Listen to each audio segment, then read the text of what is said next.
Good morning, everybody. Hello, distinguished speakers. I just want to take this opportunity to thank you all for your support and welcome you to this session on the outlook of InsurTech. This session is part of the 28th Convergence India 2021 Expo, and the organizers are the India Trade Promotion Organization and Exhibitions India Group. This year is also our hybrid edition, so we're going to use this new format. Let me just go ahead and introduce the distinguished speakers. We have Ms. Shania Ghosh, ED and CEO, Edelweiss General Insurance. We have Mr. Yashish Dahiya, CEO, Policybazaar, Mr. Vishwanath Ramarao, CPTO, ACO General Insurance, and Mr. Ali Madhavaji, Managing Partner, Blockchain Founders Fund. And our moderator for this session is Professor Manoj K. Pandey, Associate Professor, Insurance and Marketing at the Birla Institute of Management Technology. I'll hand it over to you, sir. It's all yours. Thank you, dear. So, thanks for inviting me to moderate this session, and with such a power-packed panel, my job is very easy. I can just ask my few questions, and then these guys, all madam and other people will take over for me. InsurTech as a domain has got a lot of traction in the last 4-5 years. Though the history is a little bit longer, and Mr. Yashish himself is a poster boy of InsurTech movement in India, there's no doubt about that. Because it all started with the adoption of the technology in literally all the industries. But the most obvious and the result, visible result came to the fintech part in the banking sector. And we have seen how the banking industry has transformed. In the earlier era, when we were kid or maybe white kid, maybe 10-15 years back, the bank was where people used to go to get their services. And a bank was supposed to be a great bank if there is a lot of crowd around them. But today, the things have just reversed. A bank is supposed to be good if at all they don't expect the customer to come to their offices. Everything is being handled by a mobile, and all of us are now very, very, happy with the connectivity part. In India also, much work has been done with the advent of UPI and all that mobile technology, SMAC we call. Things have really improved. InsurTech, of course, is a follow-up of the fintech part, and in the last 5-6 years, particularly the last 1.5 years, so much work has been done, and we have started getting the benefit of the InsurTech. There is no doubt about it. I myself is from the insurance background, and I am witnessing this transformation from the brick and mortar offices to the highly tech-driven offices. As I said, Mr. Yashish is a number one guy who one can associate with the evolution of fintech in India. InsurTech in India. Policybazaar has been the brand ambassador for this movement, and I'm very happy that we know the news that they are going for the IPO.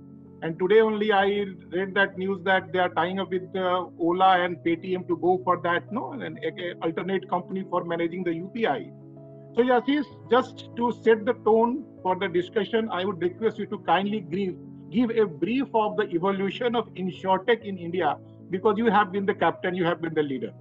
Thank you very much, sir. But many of those words are not deserved, and I don't mean that with humility. I mean that with factualness.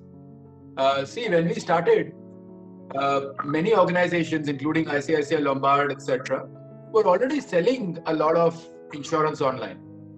So InsurTech was definitely way before us. I think it has evolved.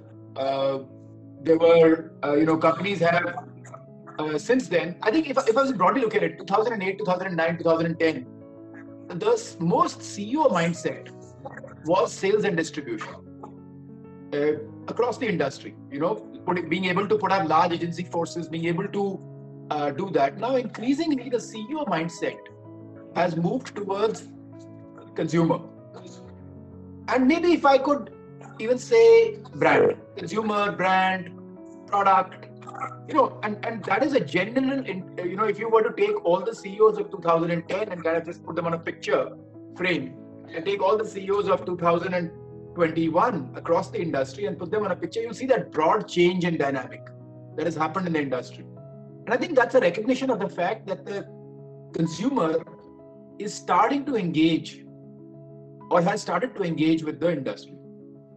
And I think the primary driver of this was, to a large extent, the ability to create products which were utilitarian to the consumer. So, if you were to go to the pre-2009 era, there was nothing called term insurance in the country. And health insurance was there, but the innovation on health insurance products was slow. I think a lot of products have come out which were fundamentally struggling to be distributed through the existing architecture, which because the use of technology suddenly became popular. So today the most searched product on the internet in insurance is actually health insurance followed by term insurance. If I look back at 2010, these products they had almost zero searches for them. Most of the search belonged only to the motor insurance category. And today, both of these categories are bigger than motor insurance in terms of search. So I think a lot, and that kind of points towards a very simple thing, right? People do want to have those coverages. So I think utility, yesterday I was listening to somebody, we shouldn't make technology our hero. We should make the utility, the utilization our hero. The technology is just a tool to deliver that utilization. I think, and I'll give you some very simple examples in that. So let's take a very simple example. Today, let us say you want to sell a deductible health insurance. Right? A health insurance you can get for 10 lakh rupee coverage for, let's say, 10,000 rupees. By giving a 50,000 rupee deductible, you can make the price of that, let's say, 5,000 rupees. Now, what's the flaw in that product? The flaw in that product is the moment you go to the distribution industry, they say, why would I distribute a 5,000 rupee product when I can distribute a 10,000 rupee product? Makes no sense. I've just reduced my commission to half. Right? But our computers don't see this. They don't care whether they care about the fact that it's suddenly more attractive to consumers. And they would like to give it to the consumer. And maybe some consumers will start buying it. So the moment you go from a push to a pull industry, your product dynamic changes. And I think technology has to be recognized for that ability to do so. And I think that is the mindset I'm talking about, which has actually changed. Today 80% of the CEOs in the industry have started to think that way. That's true. I think that mindset change is the biggest change, sir.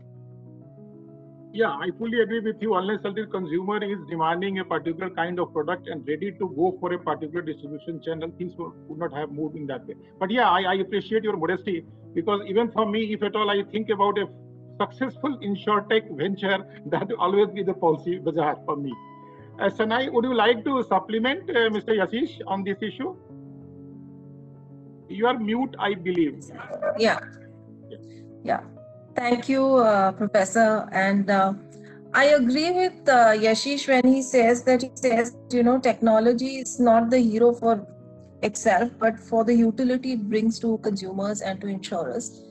If I was to look at the evolution of insurance, I think absolutely right. It's put consumer at the center, and what it's added for consumers. I think consumers demand a few things. They want access, they want transparency, they want value, and they want convenience. These are the four attributes that technology has enabled for consumers, either for platforms like Policy Bazaar to provide it to consumers, or for insurers to directly provide it to consumers. And yes, the conversation has shifted in the last one decade, and technology has enabled and powered that shift. So in fact, I always, when we talk about technology, I feel sometimes, the holy grail is saying that we are a tech company or we're an insurtech company. I think these are labels, but eventually, if you look at the outcomes that technology enables for companies, that's what's important. And while we are talking about consumers, I just mentioned the outcomes consumer looks for, and that has been enabled by technology. Similarly, for insurers, I think technology has been equally powerful. Apart from offering these, values that the customer seeks and the convenience, etc., the customer seeks, for the insurer, technology has enabled us to, select risk better, to price it better, to have great operating efficiencies. and to provide an experience that the customer wants and values. Okay, so there are many Yashish talked about the fact that I think Yashish is also being modest. I think Policy Bazaar has enabled access and transparency within insurance. It's the largest platform in the country, and I think it's truly important. And in some ways, it's also driven innovation, insurers to think differently. So I think one is about that, how platforms like that enable access and innovation. But on the other hand, we also have insurers looking at their own processes and systems. Ultimately, it will add value to customers. So claims, for instance, motor claims. I think 10 years ago, nobody would have thought of, instant adjudication of claims. Today, that's possible. Using technology as a platform, algorithmic underwriting. Whether we do it or not, it is definitely a possibility. It makes it possible for us to give the right price to the right consumer. So I think it's about the power of how technology has helped us solve problems for the industry, as well as industry and the consumer, as well as address existing and new opportunities. So I think that's to me that's what InsurTech or technology has done. Apart from the consumer and the technology platform, last year we got, of course, that was not a good development about the Corona and the COVID-19. And that itself has transformed the industry because of the compulsion, industry, the technology partners, everybody was at no, and everybody delivered it. I can't believe that in such a situation where their offices were closed, the performance of the industry as such has not gone down, neither on the sales side, not even on the claim settlement side. Yesterday itself, I saw that LIC has crossed the number of claims settled this year. This year, as on date, it's more than what was settled last year. So, as a young CEO, Yasir said that the mindset of the CEOs have changed a lot, and they are ready to adopt the new technology. So, you are heading a new age general insurance company. So, what was the lessons learned, and how you wish to take this lesson, what has been learned in the COVID, to take forward? Actually, honestly, Professor, COVID was actually a tailwind for us because, our op model, we've always had paperless acquisition. We were trying to push paperless claims, but adoption by both customers as well as partners as well as garages was difficult. So technology actually proved to be a validation of our model, and it helped us throughout. So for us, we never had, even in H1 where the industry struggled a little bit with growth, we didn't have a problem with growth. So for us, actually, it helped us validate some of the choices that we've made in the past of our model of being cloud native. Our entire stack is on the cloud, including the core, which is SAP. So that helped us we never struggled with any of the BAU processes. In fact, one of my colleagues said, the industry is working in BCP while we are working in BAU. So I think we recognize that how much the stack matters in enabling agility and flexibility. And I think as a new insurance company, it helped us because we obviously made these decisions in 2017-18, not in 2010. So a lot of the learnings of the industry we could incorporate, and we made those choices, and which helped us in this last. But apart from that, I think you rightly said the entire industry has coped very well. It's not just a new age company, but the entire industry has coped very well, and it's been I'm pretty proud to be part of this industry where we prioritize customers. The regulator was introducing, 2 regulations a day almost, to say that, you've changed this. I remember at one point they said, despite whatever is happening, you have to give all approvals, cashless approvals within 2 hours. I think the industry really rose up to the challenge. We launched products while in lockdown at breakneck speed. So I think the industry should invest and will be investing more in making their tech stack more agile and flexible, not because, it's cool to have that, but or it's not because it's cool to be cloud native, but because it really has importance in this VUCA world, the acronym that we used, and COVID was VUCA many times multiplied. But sorry? No, it's perfectly. Go ahead. So, but if I was to say the core thing that COVID did and what it has enabled for the industry, it's broken barriers, many barriers, especially mindsets that we had held on to, So a lot of, and it's broken barriers, not just for the industry, for consumers as well as partners. So while customers, there are barriers to digital adoption even by consumers. There are times that they wouldn't do a survey of claims, but COVID happened, they did it. Similarly, while you have digital platforms like Policy Bazaar, but you also have a huge number of over 5 lakh agents in the industry who also migrated to digital platforms. And that's when when the entire industry migrates to digital platforms, that's when you unlock the power of digitalization at scale for the industry. So I think some of the changes, regulator introduced some changes that we as an industry was struggling for earlier.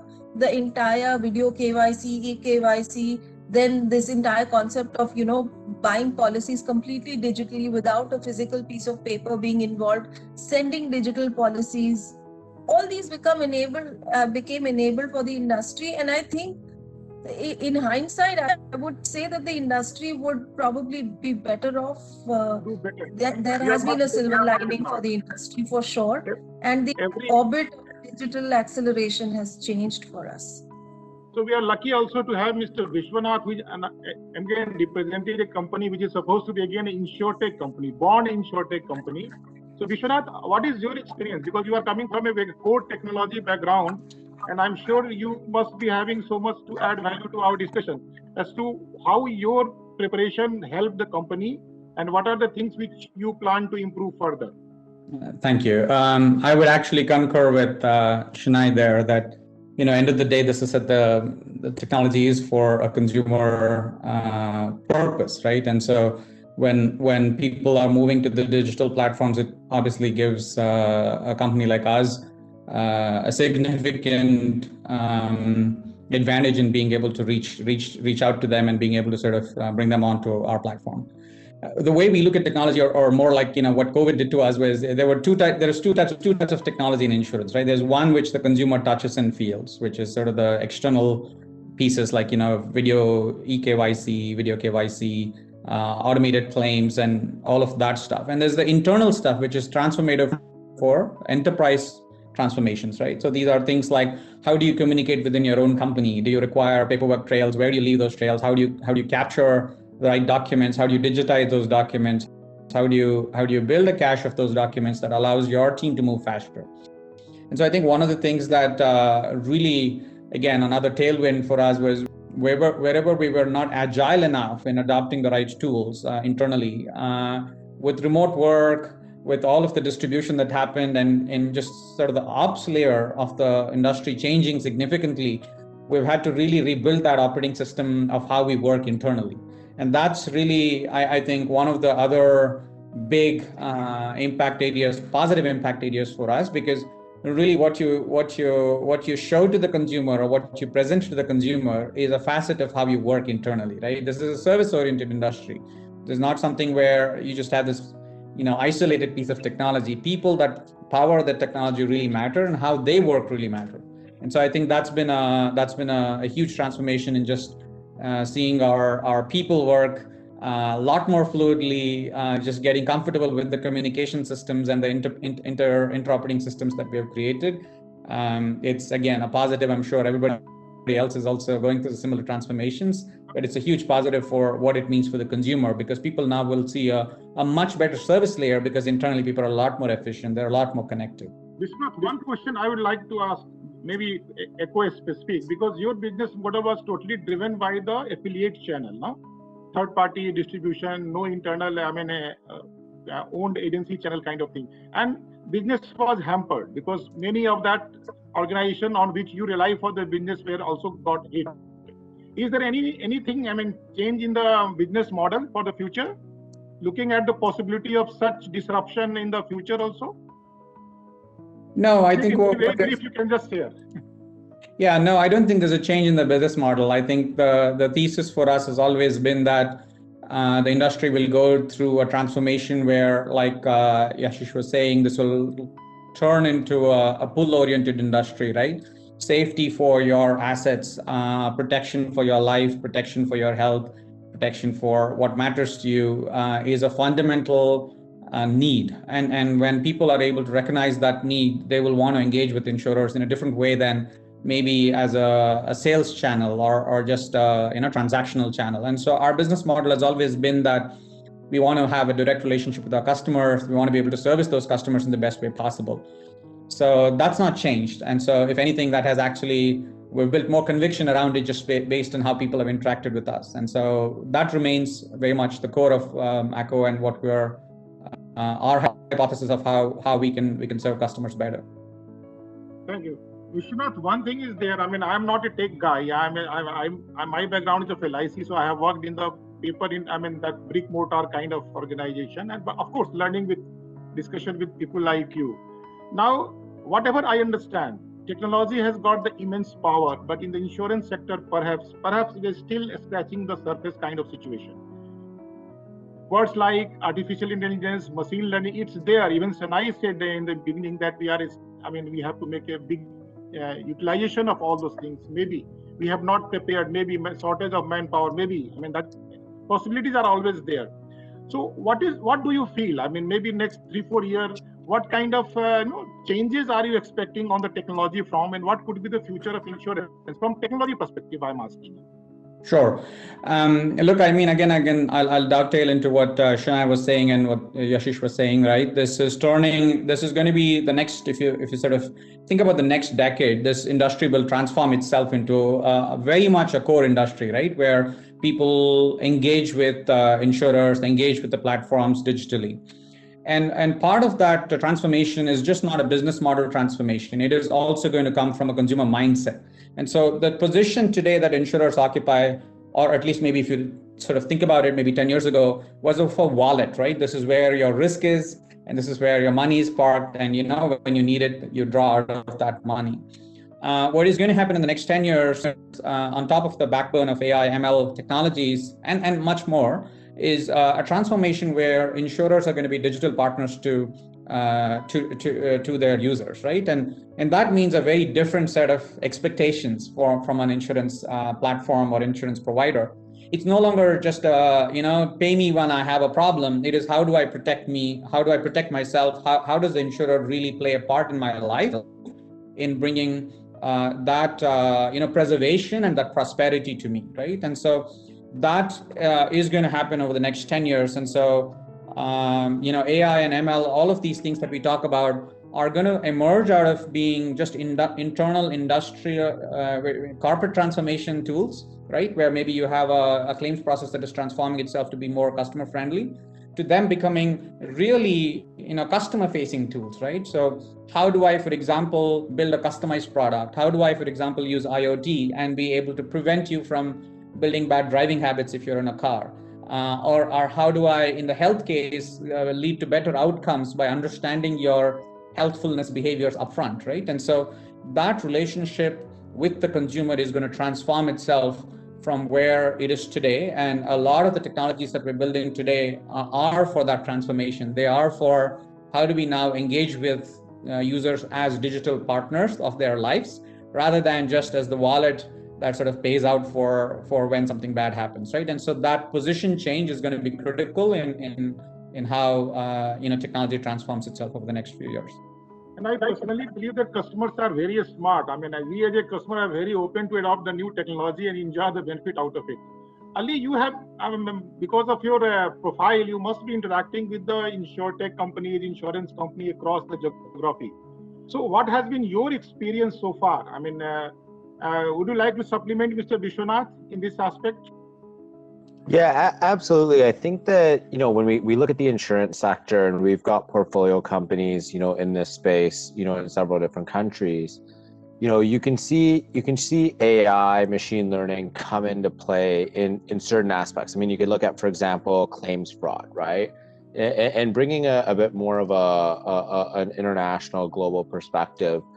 This is a very big problem for insurance companies. Take, the health insurance industry as an example, they lose about $68 billion of claims on an annual basis from, falsified, claims. And so this is a substantial problem where you start pairing in, some of these data sources, some of the machine learning into this, and you can start identifying patterns and really, help to etch away at that problem.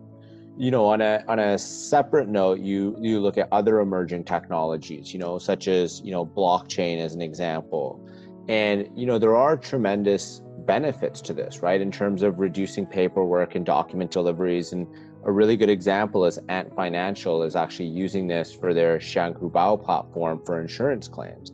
And so you're starting to see some of these other technologies come into the mix as well, which I think is important to keep an eye on.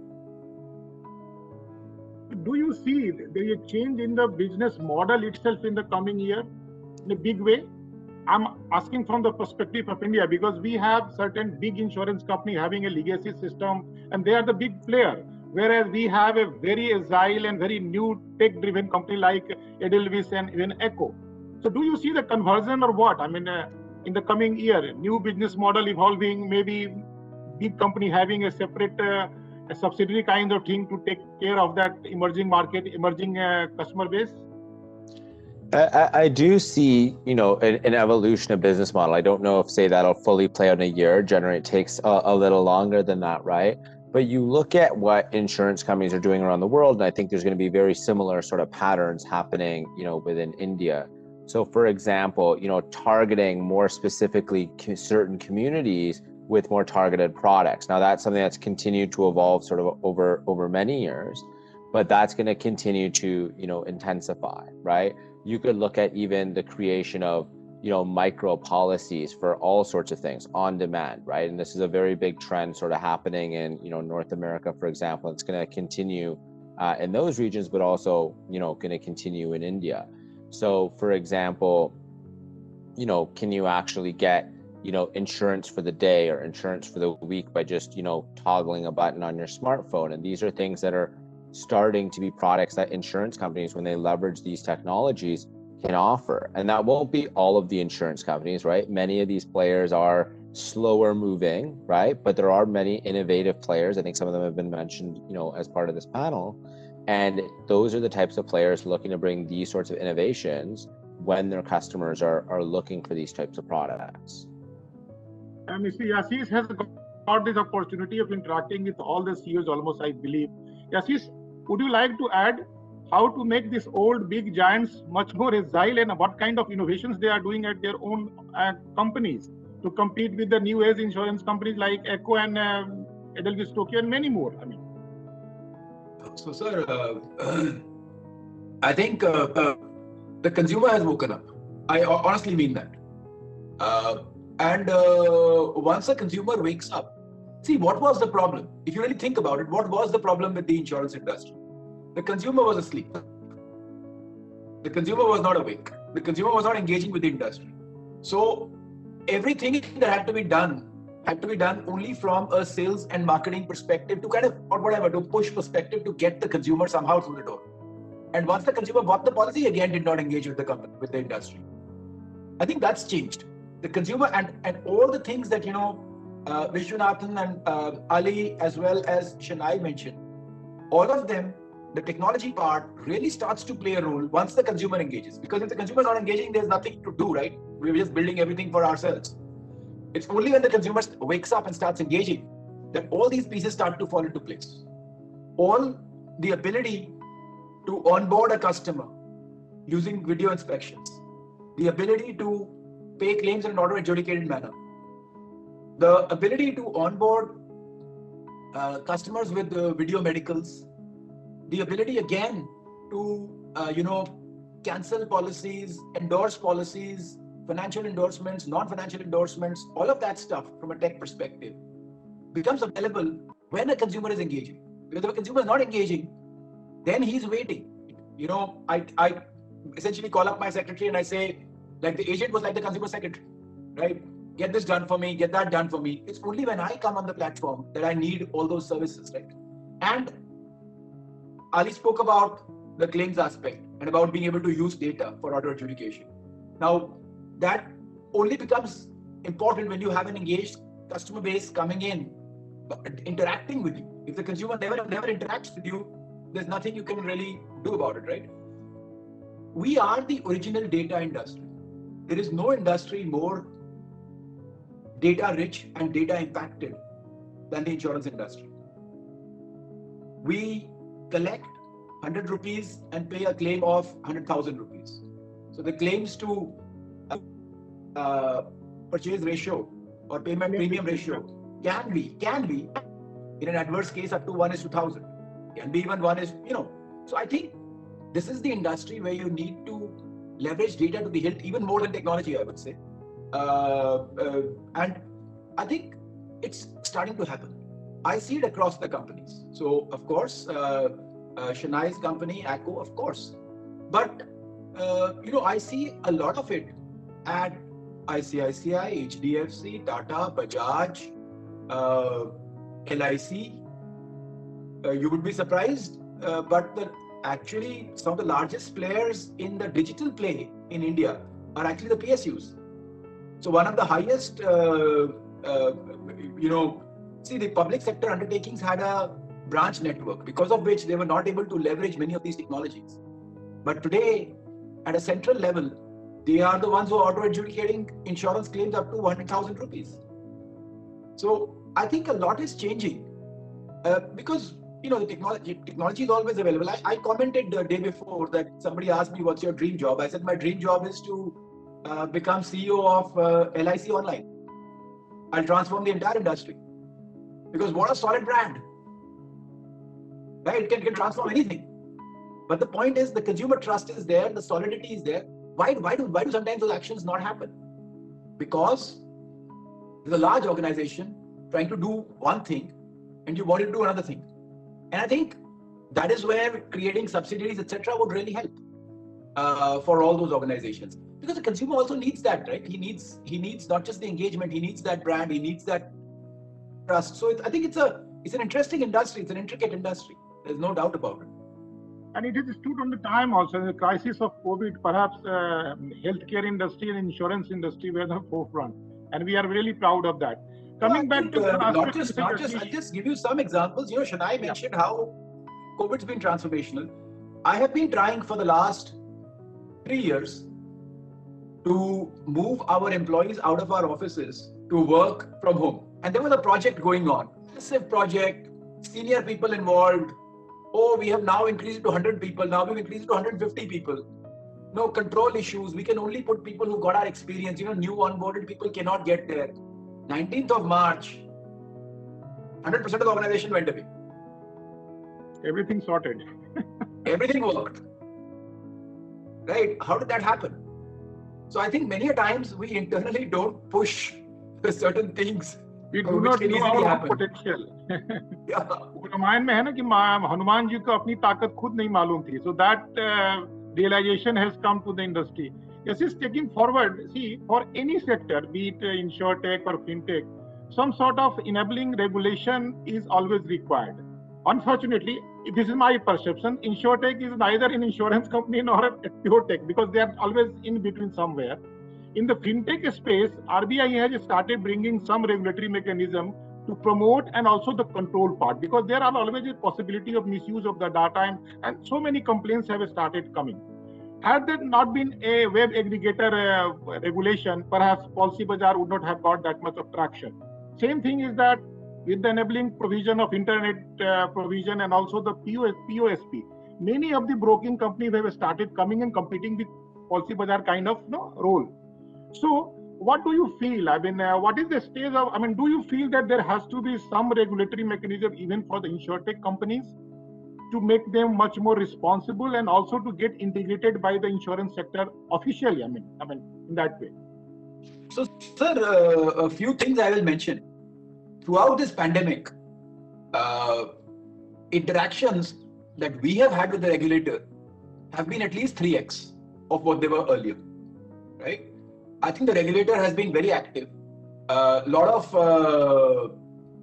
and I'm sure the industry feels the same, right? The regulator WebEx sessions are very much there. I think it's a forward-looking regulator, But let's also appreciate that our industry has got a 1930s act. Right? In 1930s, there was no InsurTech. There was, most of the private companies. It was a prehistoric era, if you would. But that is what governs our rules today. And changing that architecture is not very easy. So I once remember having a informal conversation with the regulator long back, and they said, I said, sir, you've built this really big city, entire architecture, and of course you're all very proud of it. And now you're asking me, Yashish, where's your address in this?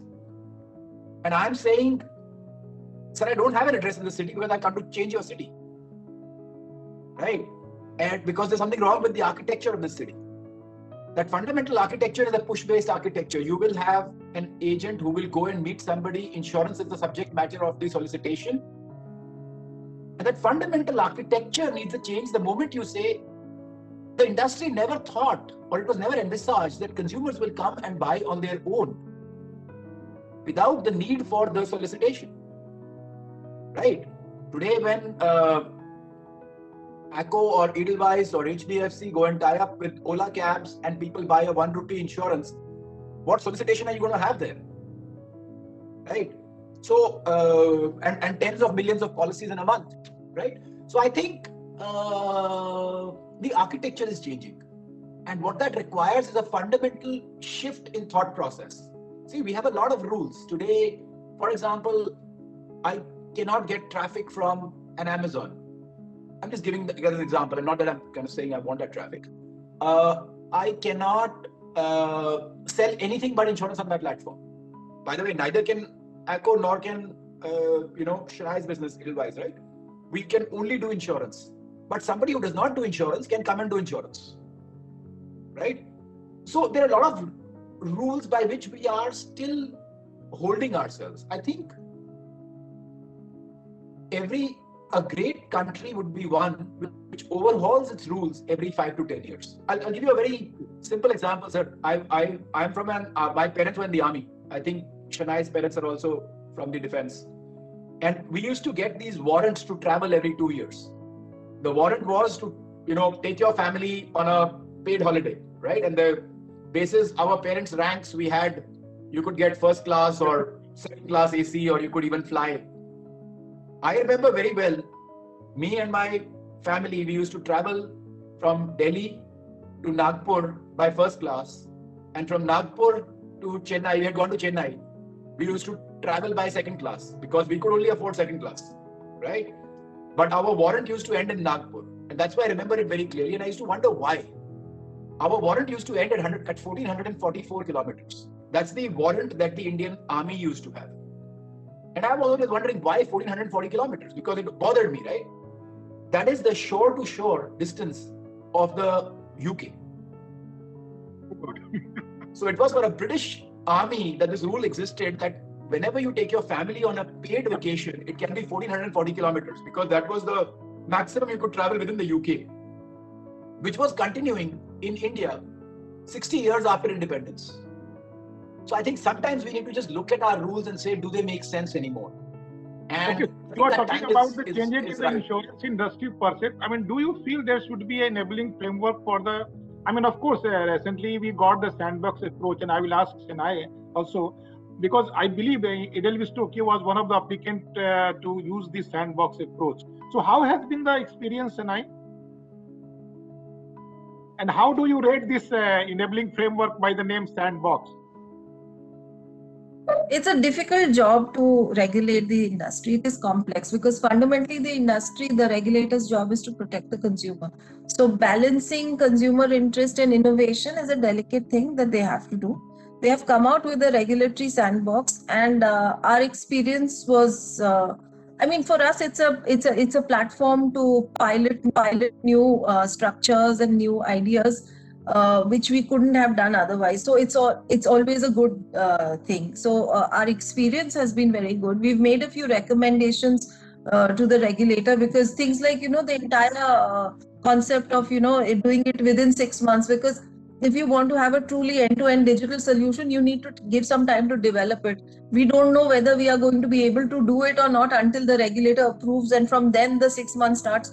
So we actually lost about 2 months when we launched our product Switch, because we were trying to create a completely digital solution and we got lesser time. Of course, regulator extended. So it's extremely progressive and good step, and the regulator is very encouraging. In fact, in all our conversations with the regulator, they encourage us to collaborate with who they call insurtechs, or people from outside the industry. So I think the regulator is very progressive in that manner.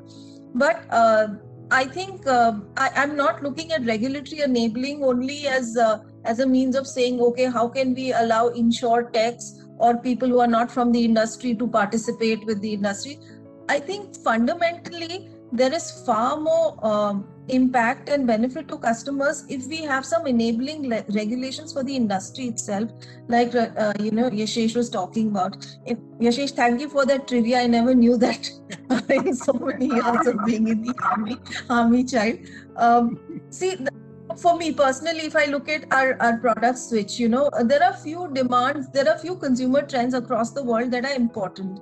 But today, while we can do it on a pilot basis and it goes through its own approval process, for the mainline, there is no such product. So these three trends are on-demand products, shorter time commitments. People want to experiment with shorter time commitments before committing for a longer time frame, and subscription-based models. Today, in the mainline regulations, there's almost no room for this kind of product. So we may have an on-demand product, motor insurance, called Switch, but I have to create another Switch 2.2 under regulations to take it to improve what we've learned in the first quarter. So on our motor regulations, Motor Tariff Act allows very limited room for innovation, honestly, and the factors that you can use, the kind of coverages that you can use, the wordings. So I would say that usage-based insurance and user-based insurance, which is being run in 58, there are close to 400 programs in about 58 countries now today that are being run. But in India, we can't run it on any scale because the regulatory framework doesn't allow. Now, I know there's a working committee report that has happened 2 years ago, etc., and so on and so forth, but we have to bring it to light. So while we have regulatory sandbox, there also has to be a very good framework to take these innovations mainline, especially innovations which we know are, important, because all studies show that 90% of the accidents are caused by driving behavior. But in India, we have no room to price their driving behavior. We use kind of surrogates, but we are not using. The second thing we are talking about is that, insurers can't be just claim payers. It's not just two transactions we interacted, buying insurance, claim paying. We need to engage with the customers far more holistically, and we need to be part of their life. We need to migrate from a claim payment sort of thing to more integrated into their lifestyle. Now, how will that happen if we are not able to provide value-added services? Value-added services could be a step to buying insurance. Let's face it, customers don't wake up in the morning wanting to buy insurance. But engaging with the insurer and having a positive engagement will definitely increase the predisposition and translating awareness into intent and finally into purchase. So today, there is no way that we can, provide any value-added services. So how am I going to create a platform? That means every value-added service can be provided only to a customer who buys insurance. That's not helping me expand the pie in a big way that, we could. Use of alternative data. The regulator should encourage the use of alternative data, create a platform for encouraging algorithmic pricing. These kind of things will really help not just the insurance industry utilize technology in a much better way to serve customers. Right direction after UPI, again, health stack, national health stack is being the account aggregator, the aspect is moving fast. So maybe it's a matter of time we will have the accessibility of IIB has started collaborating with insurance company, and that is helping. Now with the IIB has created some data.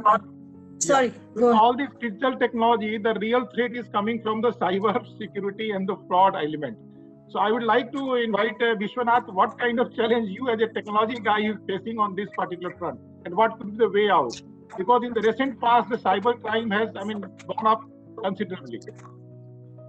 Yeah, I mean, there are really two aspects to this, right? One is, how do you build systems in a way where you discourage fraud in the first place, right? And certain digital systems actually give you that advantage. You can really secure them.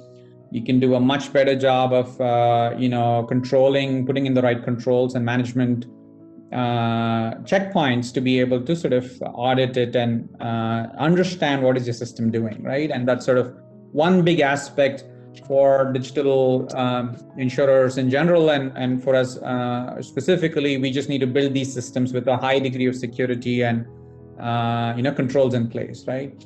The second aspect, when you talk about it sort of less from a security angle, more from a fraud angle, which is actually quite hard in the insurance industry, right? Fraud doesn't happen digitally; it happens in the real world. For people colluding with your providers or whatnot to try and sort of put in a false claim, maybe, right? And that really hurts the real consumer, because the more you lose to this type of an activity, the less you have in being able to serve your real customers. And so I think sort of this access to data, access to being part of people's lives is very important, even from this particular angle. The more you can know about who you're working with, what are their habits, what are their patterns, what are their needs, because you can build the right products for them. The more you also learn about, are they real users, are they not, right?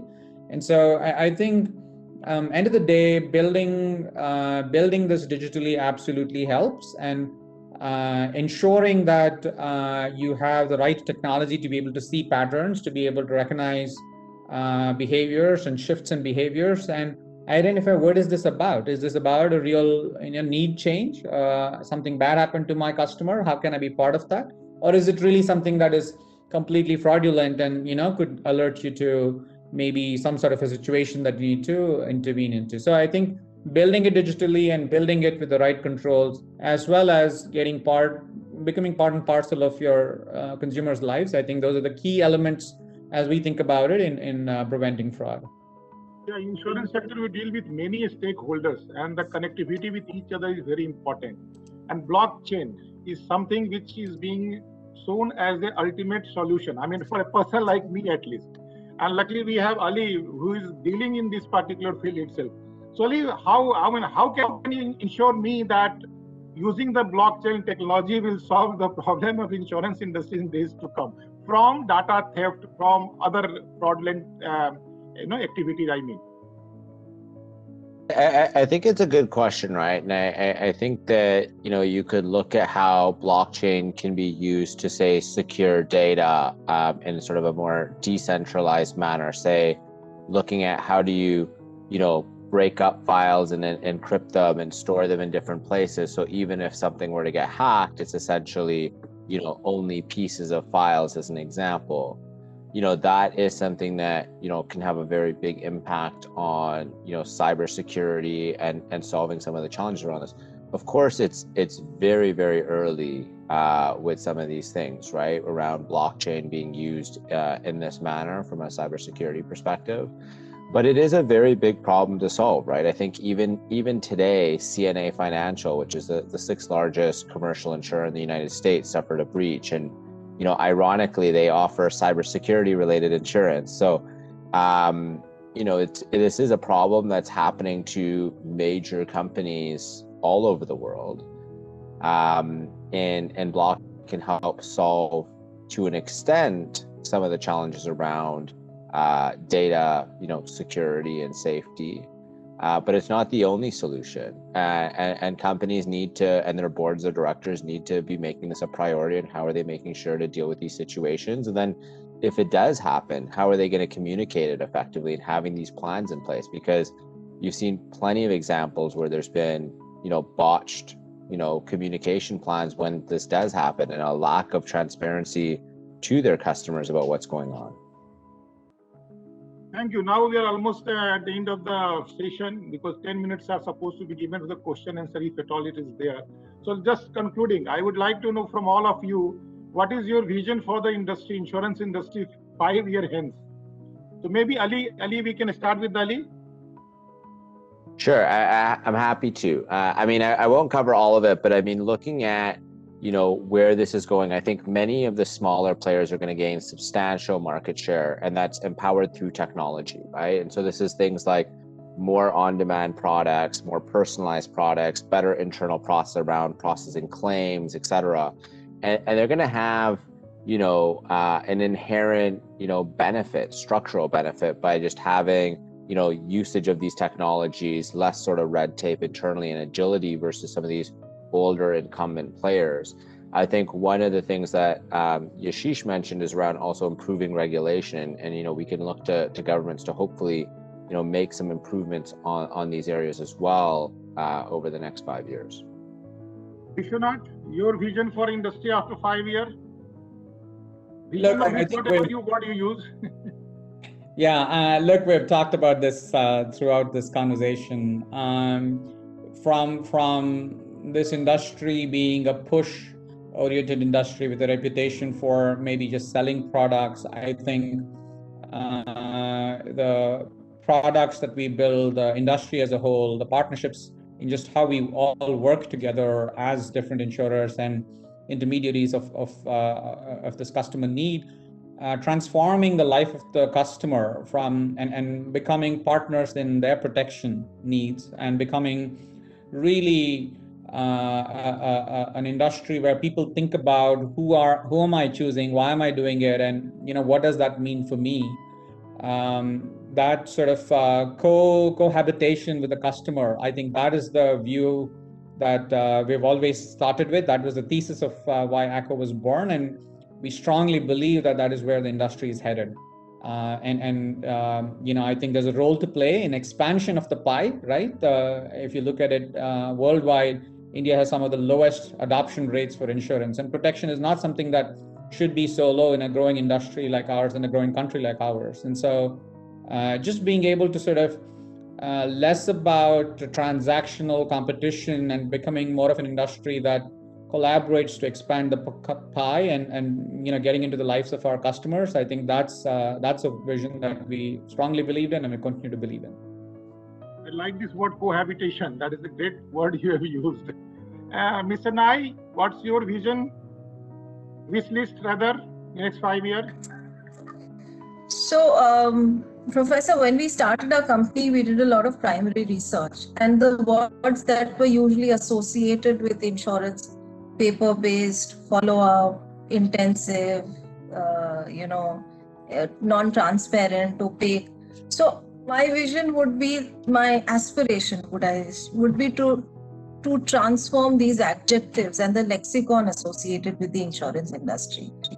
Even today, there is unfortunately a trust deficit. I would want to transform that, and the vision and move towards the aspiration that we have at Edelweiss is to be partners to our consumers and to help them lead healthier, safer, and happier lives. Ultimately, it's about providing that peace of mind, and peace of mind leads to happiness. So that's my aspiration. But for that, we would have to transform the perception through all that we've discussed today of the consumers that today unfortunately have about insurance.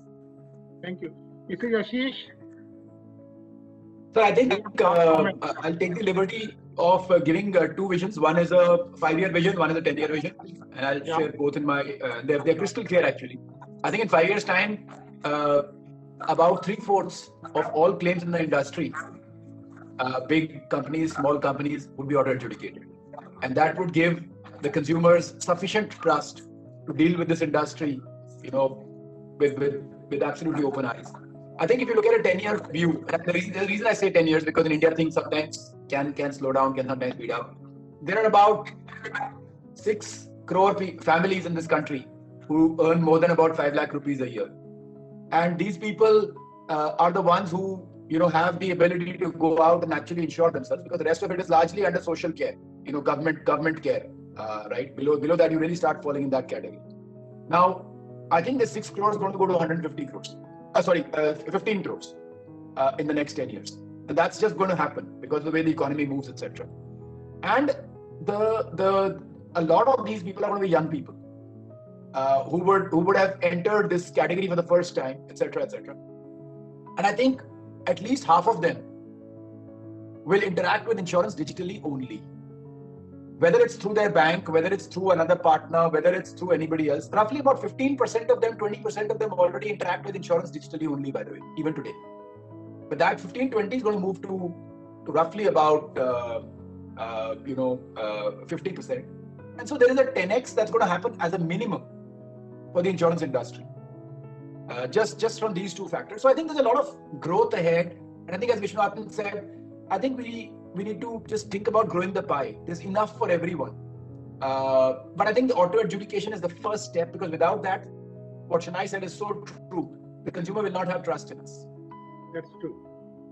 Thank you very much, all of you, for this engaging conversation. And then I invite Mr. Solomon. You can now take over from my side.